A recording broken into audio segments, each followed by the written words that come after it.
When we understand that we have the capability to change our self talk, we are taking steps to becoming more joyful. And that in itself is a choice. A couple of videos ago, we spoke about how individuals who have experienced PTSD due to racism and sexual assault are more likely to experience chronic pain down the line. If you experience PTSD, if you have experienced PTSD, or if you have experienced intrusive thoughts or panic attacks, or just thinking worst case scenario consistently, it is not a reason to be ashamed. And it's also not a reason to shy away from the fact that the more we think a negative thought, the more we believe negativity, the more the brain is primed to think negatively. And that's just how the brain was created.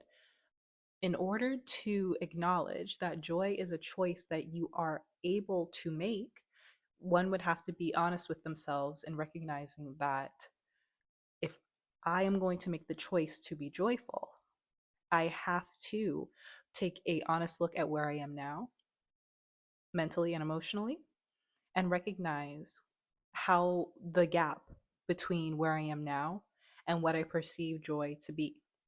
And if I find that that gap is relatively large, then perhaps it's about the challenge of closing the gap. And the way that we close the gap between where we are now and a more joyful existence is by saying things and doing things that lead to more joy. But the challenge comes in when we recognize that based on where we are now, not letting ego convince us, I'm happy.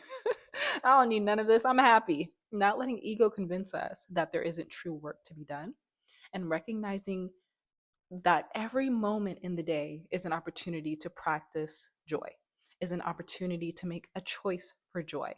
And in that way, we are then using neuroplasticity to our advantage. Allowing ourselves to choose joy is creating a more joyful existence.